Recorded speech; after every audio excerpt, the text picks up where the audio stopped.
server offered, first cipher suite offered by a client.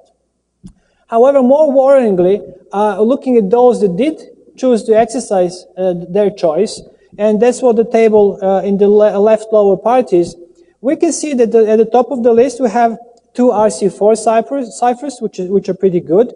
We have a triple DES, which is so-so, and the AES. But what is worrying that we have three cipher suites here that are weak.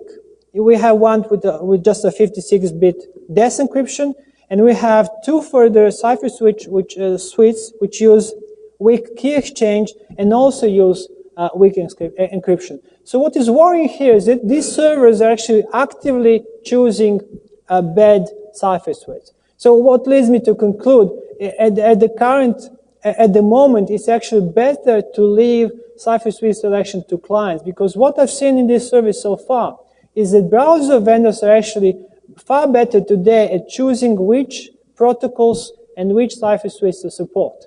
And whereas server side vendors, not as much. They will basically support all protocols because that's easier for them for interoperability. Because if you have your default settings that support all protocols and support all cipher suites, that's the best for them support-wise, but it's not best for us security-wise. And so this leads me to a slide which aims to summarize the survey so far, and which is where we basically assessed the configuration of every server and gave it a grade. And we discovered it's only about 1/3, or slightly more, 39% of all servers that we looked at are well configured. And I reckon these are the servers where someone actually actively looked at how they're configured and made sure they are configured well. And almost 2/3 of the internet, we have a pretty badly configured SSL servers, which are probably just running with default settings, which is pretty disappointing. So this is the point of the SSL survey. So what we would like to do is identify these people that have badly configured SSL servers and get them to fix this, because it can take as little as half an hour after you identify a problem to find where SSL is configured and reconfigure it that you receive an A grade. We have actually had cases of people having invalid certificate, getting a certificate, purchasing a certificate, reconfiguring their SSL site, everything in half an hour, and getting a very good score. I have about 1 or 2 slides left at the end for SSL connoisseurs. This slide discusses strict transport security, which is basically the cutting edge of SSL. I mentioned earlier on that the only way for sites to be really secure is to support SSL for 100% of the content that they offer. So but at the moment, almost the best thing you can do, if someone talks to you on port 80, you have to just redirect them to the secure version of the site. And that is the single weakest point. If someone sends a link to port 80, if there's an active man-in-the-middle attacker there, he can take that one single non-encrypted request and hijack it and use it to subvert the entire connection. And he can actually trick unsuspecting users into never going to the secure area of a website. So there is this feature which is called strict transport security, which is basically a way of a website saying, I only want to support SSL. And basically it gives instructions to browsers to never ever contact the non-encrypted area of the site at all. So what we have found is that among the 600,000 certificates, only 12 different sites supported strict transport security. So, which basically tells you this is how much people care about SSL today, and that we have a long way to go before the whole thing is made secure. My last slide with survey results is about secure and insecure renegotiation. And the problem with insecure renegotiation is the closest thing that we have discovered that's a flaw in the protocols. And it was discovered or made publicly announced late last year. And correct implementations have begun to appear about February this year. So what we have discovered is that at this time, there's about 1/3, 32% of all sites are still vulnerable to this particular problem because they support insecure renegotiation.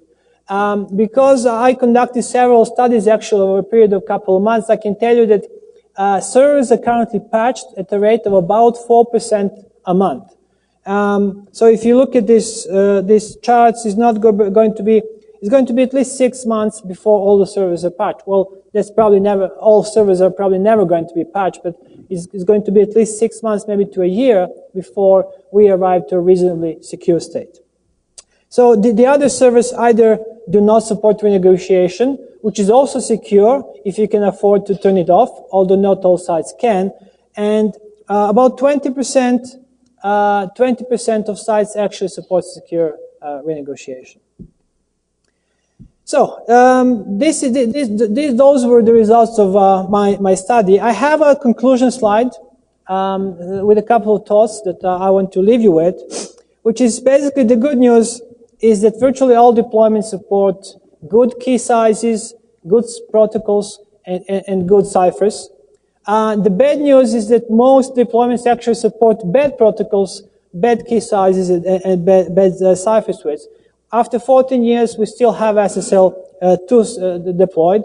And even more worryingly, we are not seeing people adopting new protocols, which means that maybe in a year's time, we'll find ourselves in a serious problem, and maybe with further discoveries of insecurities, maybe in the SHA algorithm, we may find that quite a large number of servers vulnerable to different attacks.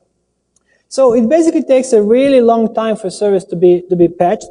Long term, I think our biggest problem with SSL is the lack of support for virtual SSL hosting, and I think that creates a hurdle that prevents SSL to spread further amongst the website. And I think the final conclusion of the study is that so much of the security configuration depends on the default configuration that vendors ship with, and that we have to find ways to motivate them to ship with better default configurations, and we have to find ways to motivate library implementators to ship with better protocols and disable the bad ones. Anyway, to sum up, this is just the first step in our study. We've covered most of the stuff that we wanted to cover, but we will basically continue to conduct this study, I would say at least once a year, although don't hold me on that. And there are certain things that we want to improve in the future. There's one area at which we want to look deeper is to see how many sites will deploy partial SSL. And that is by far the most serious problem with SSL today. If you have a site that uses plain text, mixes plain text areas with SSL areas on the site, some sites even on the same page. Also the problem with insecure cookies. So for that part of the survey, we will have to crawl all these websites, which we'll probably do on a much smaller scale, but that will take a long while. And the good news is that all this research data that we've gathered, we intend to share and make available to the research community. So if they want to run their own queries against our databases, they can actually do that, so they can draw their own conclusions. And that's about it for me today. If you have any questions, I have about 5 minutes to answer them.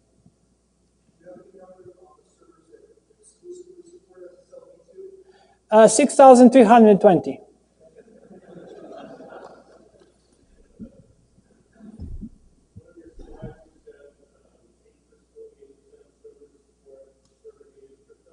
Yes.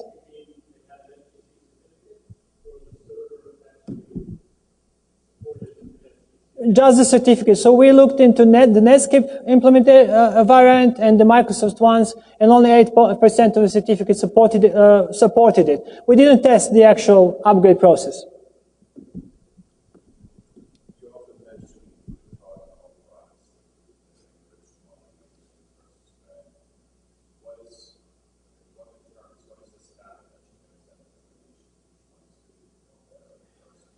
Well, the bad ones are so bad protocols are those that contain.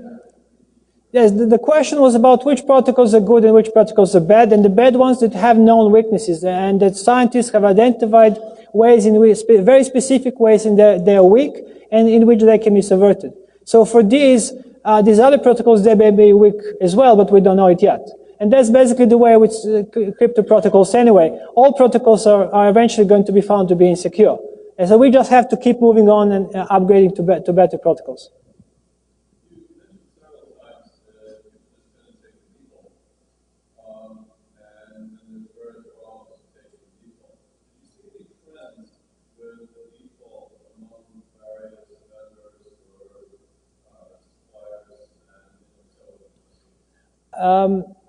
So the question was about whether there were differences in configuration between different vendors. We haven't looked into it.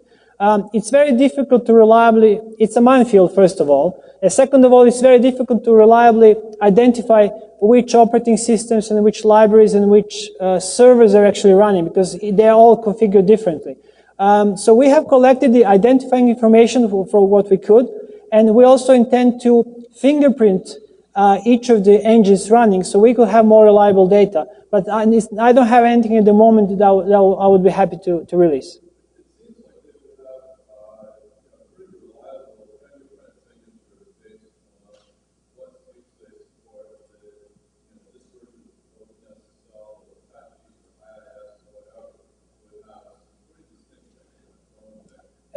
Maybe, but you have to remember that Apache is used, OpenSSL is used by various web servers and possibly in different ways.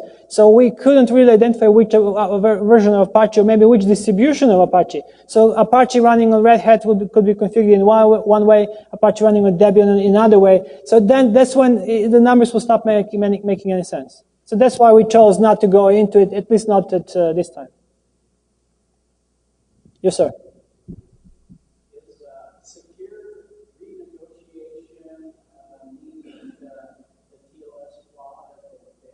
Yeah, the secure renegotiation means, yes, the TLS flaw has been fixed.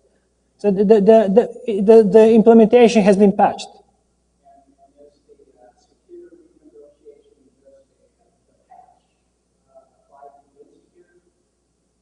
It's a patch. So you basically patch your operating system and then you deal with it. That's how you deal with it. Go ahead. OpenSSL has been patched for secure renegotiation. However, not all Linux distributions, for example, have used the patch. So to the best of my knowledge, on Debian, you still can't be secure. But I think you can on Red Hat Linux and so on and so forth.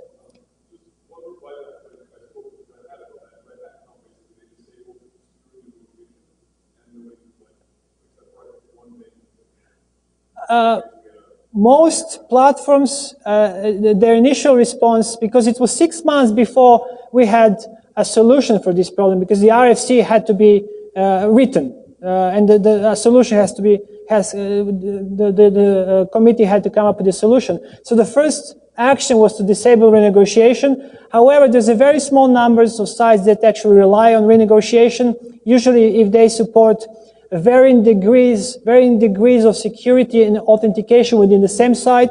If they support client certificates, they do need renegotiation. So for them, there is no other way. But I think the large majority of sites can just disable renegotiation safely. I should also say that we are only able to test for client-initiated renegotiation, and there's also a server-based, which is not possible to test for. Okay? Thank you very much for being here. I hope you enjoyed the talk.